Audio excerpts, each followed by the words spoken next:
metade dos universitários brasileiros vivenciou algum tipo de crise emocional em 2017. A depressão foi a mais representativa, chegando a atingir cerca de 15% dos estudantes, enquanto a média geral entre jovens de até 25 anos fica em torno de 4%. Os dados sobre os universitários são da Associação Nacional dos Dirigentes das Instituições Federais de Ensino Superior, ANDIFES. Para falar sobre causas, consequências e como tratar esses problemas cada vez mais comuns entre estudantes, o destaque recebe a educadora física e psicóloga Cristina Guilhom. Cristina, obrigada por ter aceito o nosso convite. Enviem até aqui o destaque para falar sobre esse assunto tão pertinente. Eu que agradeço. Primeiramente, eu gostaria que você explicasse para a gente, fizesse uma explanação rápida sobre depressão e ansiedade. Não são a mesma coisa, né? Eu gostaria que você diferenciasse uma da outra para que as pessoas possam entender um pouquinho mais. Certo. A depressão, todos os dois são considerados transtornos. Por que transtorno? Porque vai trazer alguma consequência ruim na vida da pessoa.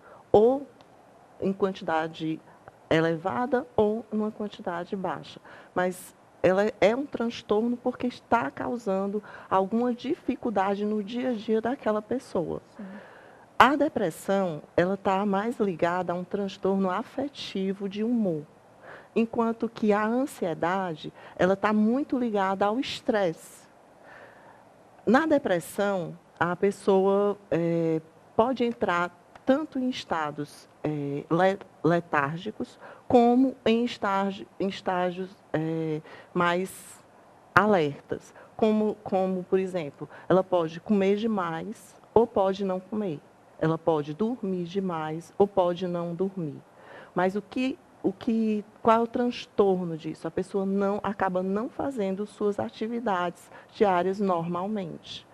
Ela pode ser classificada em grau leve, em grau moderado ou em grau elevado.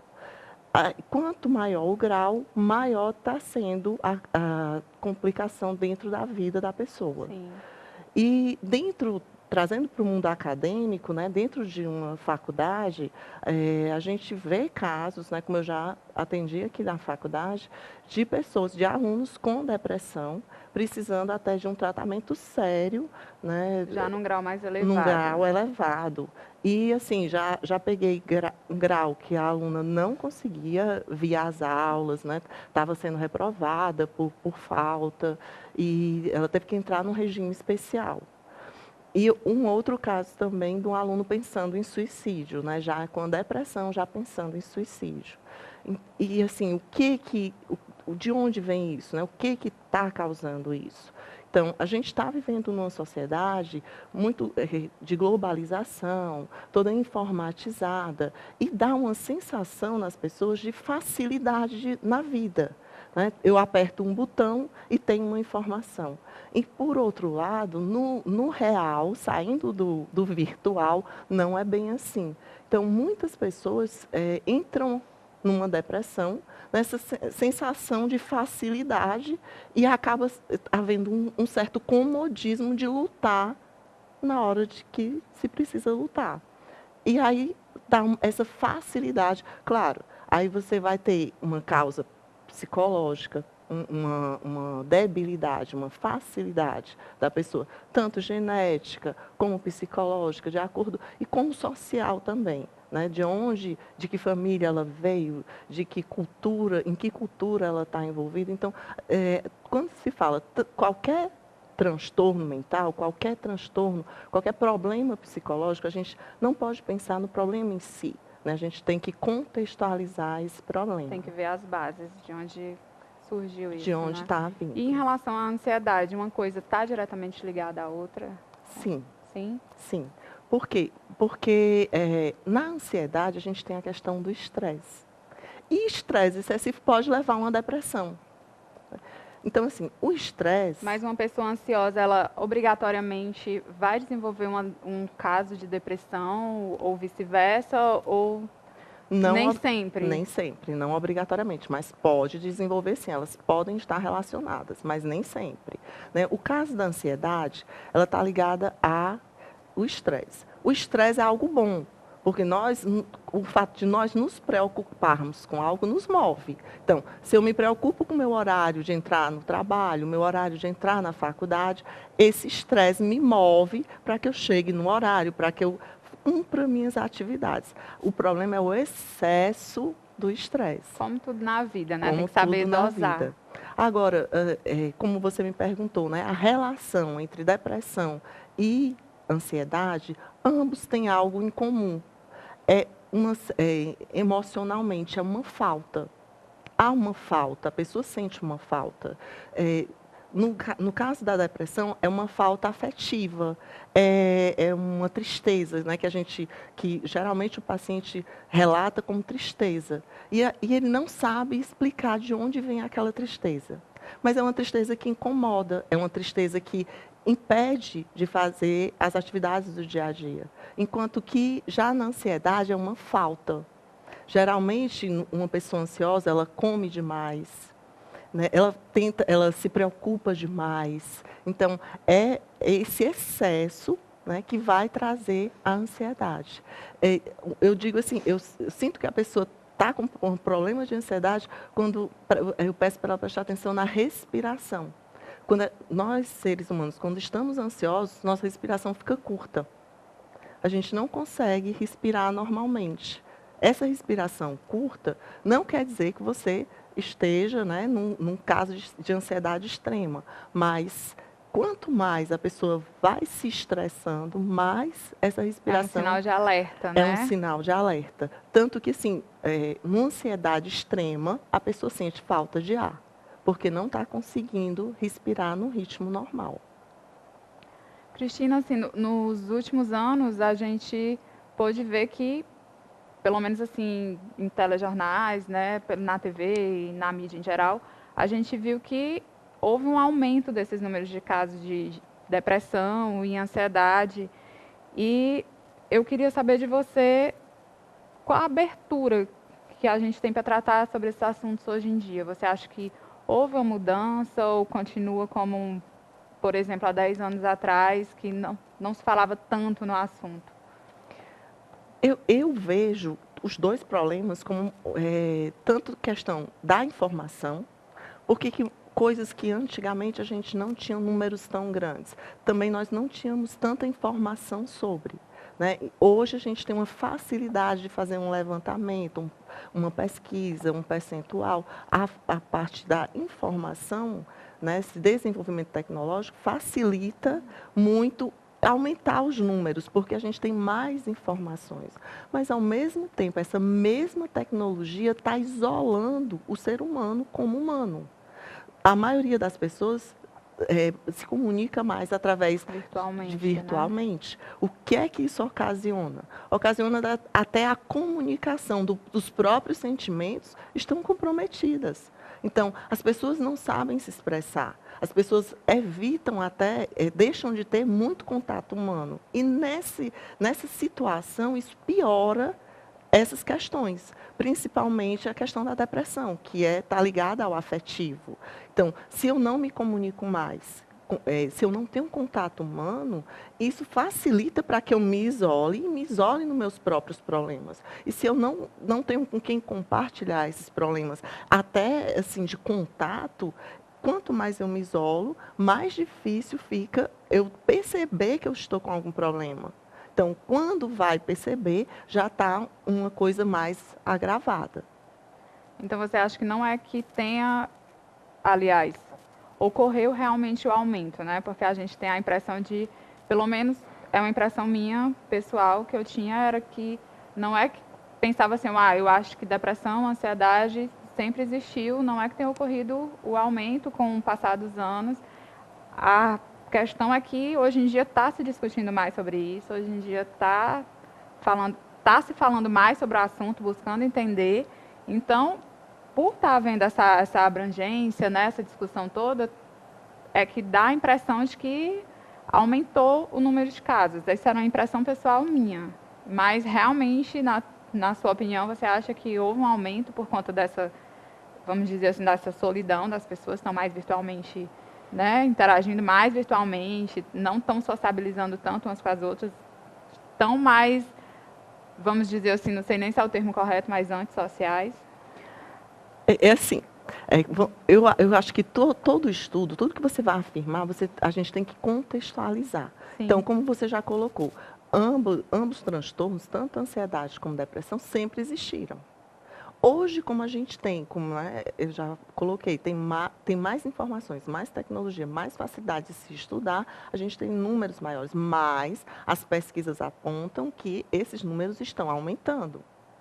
Então, e a psicologia, sim, é uma área que ela pesquisa também. Então, o que é que está apontando para os psicólogos esse aumento? É esse isolamento tecnológico. O que antigamente se causava uma ansiedade, uma depressão, com certeza culturalmente outros fatores, né? O nosso atual, um grande fator atual é esse isolamento tecnológico, sim.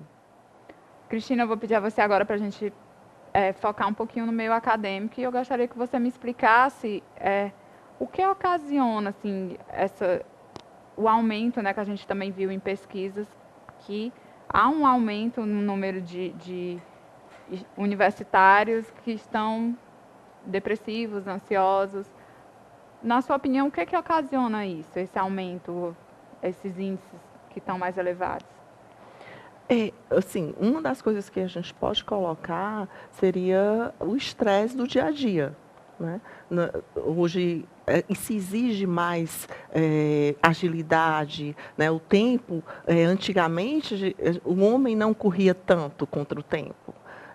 Era uma vida mais tranquila. Hoje, nós temos que dar conta de muitas coisas. Então, por exemplo, nossos alunos aqui, muitos trabalham, então, tem família, então, tem que dar conta de casa, do trabalho, da faculdade. Eu atendi um aluno que me passou assim, que não conseguia estudar porque estava muito cansado pelo dia a dia. E isso trazia uma ansiedade muito grande, porque ele não conseguia visualizar um horário para estudar. Quando chega em casa, tem tarefas de casa, depois vai ao trabalho, depois vem para a faculdade, e ele não Já estava. está exausto, né? Estava muito cansado, né? A questão do estresse, né? Estava muito cansado para conseguir se concentrar e até arranjar um horário para estudar, né? Então, a gente vê essa ansiedade vinda, como né, eu já coloquei, do estresse do dia a dia. Então, nós hoje vivemos um mundo muito exigente, né, dos horários e de tarefas, e isso, né, aumenta a ansiedade e, consequentemente, né, pode trazer problemas de depressão. E esses transtornos, eles dificultam o aprendizado? Você, como educadora, o que é que você observa assim, na sala de aula também? Com certeza, né? A pessoa, no caso da ansiedade, a pessoa muito ansiosa, ela não consegue se concentrar. Então, isso vai atrapalhar. E, assim, nos casos que eu atendo, o momento onde piora a ansiedade é quando se aproximam as provas, né? Então, eu Um não... grau de estresse mais alto, né? Muito mais alto, né? O aluno percebe que não está conseguindo se concentrar, não está conseguindo estudar e Fica está se cobrando e está prevendo um resultado não muito bom nas provas, né? Então, aí eu chego até a ensinar técnicas, umas técnicas de relaxamento, umas técnicas para ajudar, né? Mas tem casos, às vezes, até que eu encaminho para um tratamento, porque a ansiedade está em alto grau, que realmente ele não vai conseguir só com as técnicas, só com né? as técnicas. Pronto, eu ia te perguntar exatamente assim isso. Como é que o professor, como é que a instituição, ela pode identificar e pode ajudar esse aluno que já está num grau mais alto de ansiedade ou até da depressão mesmo? No caso da faculdade, o que é que nós fazemos aqui, né? O professor encaminha para o meu setor, que no setor é um apoio, né? Um núcleo de apoio psicopedagógico. O aluno vem com problema e aí eu converso e vejo se é caso de encaminhamento para algum profissional ou não. Como, por exemplo, uma aluna foi indicada pelo professor, no caso dela era depressão em alto grau, e aí eu indiquei um tratamento psiquiátrico, E porque, ele observou pelos sintomas, sim, ela fez chorava essa. muito na aula, faltava muito, só que era uma boa aluna. era um aluno estudioso, tirava notas boas, então o professor me encaminhou, né, e eu chamei até a mãe e pedi para procurar um encaminhamento para um psiquiatra, né? No caso dela, ela já estava precisando de medicamento, até porque assim, a depressão dela estava tão séria que ela estava pensando em suicídio. Então, nesses casos assim, a gente, né, o professor detecta, encaminha ao setor, e aí eu, se for o caso, chamo o pai, né, ou até o próprio aluno, né, eu tento convencê-lo do que é que ele está precisando. E que sinais os professores podem ficar atentos? Assim, você falou sobre a falta de concentração, né, que a ansiedade provoca, vamos supor, uma tristeza. Quais são os outros sinais que os professores podem ficar atentos para poder identificar um aluno que esteja com esses transtornos? Às vezes é até complicado, porque numa depressão o aluno tende a ficar muito quieto. Então, às vezes, o aluno tem um baixo rendimento, não por falta de interesse, né, mas porque está passando por uma situação dessa. Às vezes, os próprios colegas percebem e comunicam ao professor, ou os próprios colegas já indicam para procurar o meu setor. Então, às vezes, o próprio professor identificar não é fácil, porque tanto a ansiedade como a depressão, a ansiedade talvez até seja mais fácil, a não ser que o aluno apresente alguma situação de crise, né? Está na aula e chora, está na aula e sente falta de ar, como se fosse desmaiar. Então, quando é alguma situação assim de apresentar a crise, fica mais fácil perceber.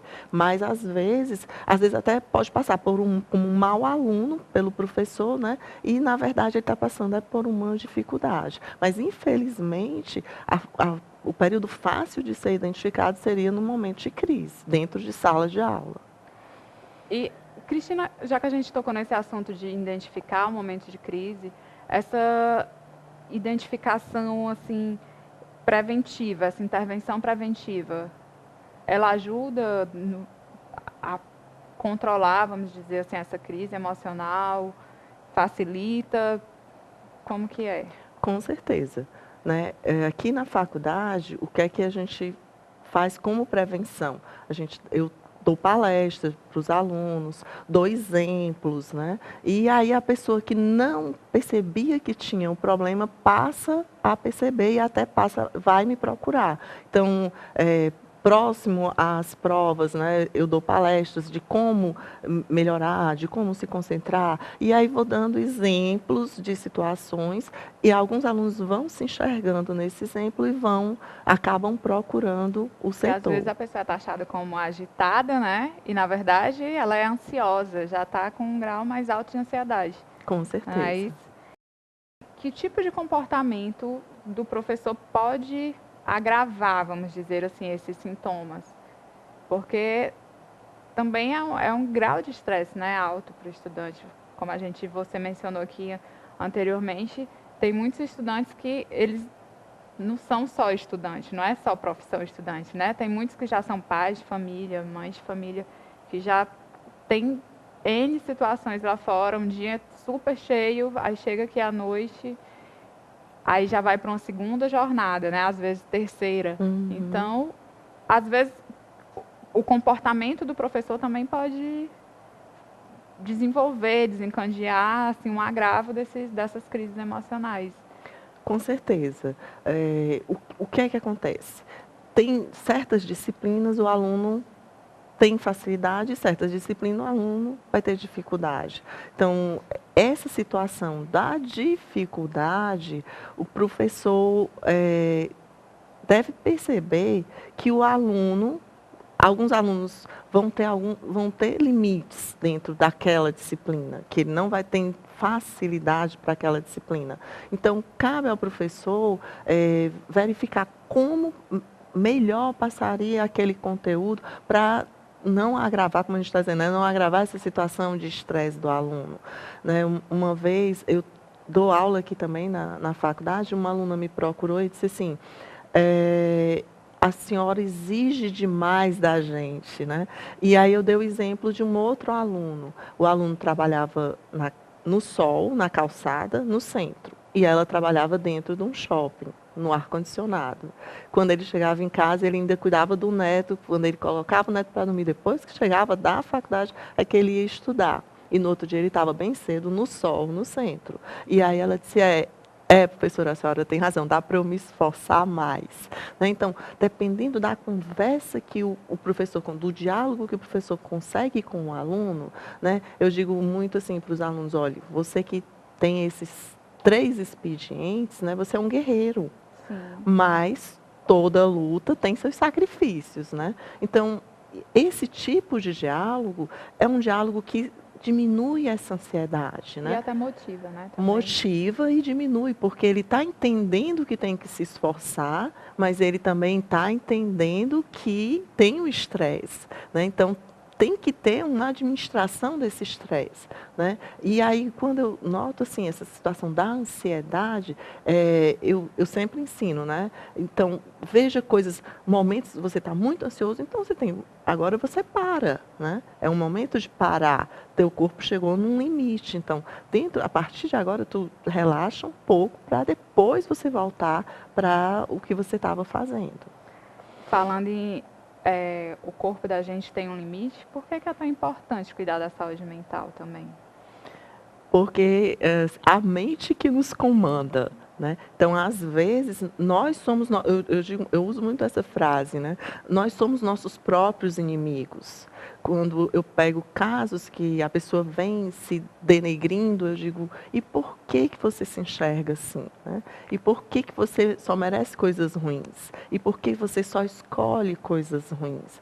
Por que você não merece coisas boas? Então, essa saúde mental é extremamente importante. Né? Da onde parte toda a outra saúde. Porque se você não tem saúde mental, você não vai conseguir manter teu corpo saudável, né? Por melhor que seja tua saúde física, sem a saúde mental, ela vai impedir aquela pessoa de ter uma convivência normal e saudável. E amigos, família, né? A gente falou de professores, mas todo mundo é super importante na detecção assim, desses sintomas, desses problemas. Então, o que fazer, assim, como ajudar quem tem um parente que passa por esses problemas, essas crises? Com certeza. Na psicologia, a gente sempre afirma que toda doença mental começa na família, começa dentro de casa. Né? Então, por isso que eu disse assim, qualquer problema, você tem que contextualizar. A pessoa está apresentando aquele problema, mas de onde veio, né? Que a gente pode dizer qual foi o gatilho que foi apertado para desenvolver aquele problema. Então, com certeza, o apoio da família é importante, ou em que família aquela pessoa está inserida, em que cultura aquela pessoa está inserida, qual tipo de trabalho aquela pessoa está inserida, todo o dia a dia dela, todo o emocional dela. Né? Por isso que qualquer problema psicológico, a gente tem que levar em conta a situação emocional, a situação genética, porque tem pessoas que geneticamente têm uma probabilidade a desenvolver uma depressão. Então, onde ela está inserida vai facilitar ou vai dificultar que aquilo se desenvolva. Então, qualquer problema que for detectado, ele tem que ser contextualizado para você conseguir trabalhar junto com a pessoa. Né? No caso da depressão, todos os casos de depressão que a família está ali apoiando, é um caso que com certeza não chega a um extremo, a um suicídio. Mas onde não há apoio... É mais fácil ser superado, né? É mais fácil ser superado, mas quando não há apoio, aí é muito fácil esse caso piorar, né? A chegar a um ponto até de suicídio. Cristina, a gente está terminando. Destaque, eu quero agradecer por você ter vindo até aqui conversar um pouco com a gente sobre esse assunto que é tão importante, que está presente aí no cotidiano. Pelo menos quem não passou por uma crise, né, psicológica ou emocional, conhece alguém, ou tem um amigo, ou tem um parente que passe por isso. Quero agradecer a você por ter vindo até aqui o destaque. Se quiser fazer alguma ressalva, deixar uma última mensagem, fique à vontade. Eu queria agradecer ao convite, né? E, assim, levar para as pessoas a importância. Às vezes, uma pessoa está anunciando que está com problema e, mas é besteira, né? Às vezes a pessoa está com uma depressão e até a própria família, né? Ai, que besteira, isso é uma tristeza, isso passa. E às vezes a pessoa acaba, né, com a própria vida porque não foi escutada, né? Então, nada do que é passado, principalmente no lado mental, no lado psicológico, é besteira. Qualquer coisa que a pessoa esteja apontando como problema, até uma pequena ansiedade, né? Aquilo ali, se não for tratado, pode piorar. Então, qualquer alerta deve ser tomado, sim, como uma coisa importante, para que seja tratado logo e para que aquilo não se agrave. A gente não deve misturar a dor dos outros, não é isso? Verdade. Obrigada, Cristina. Estamos terminando mais um Destaque, um programa produzido pela FGF TV e exibido pelo canal universitário, o canal 14 da Multiplay. Até o próximo programa.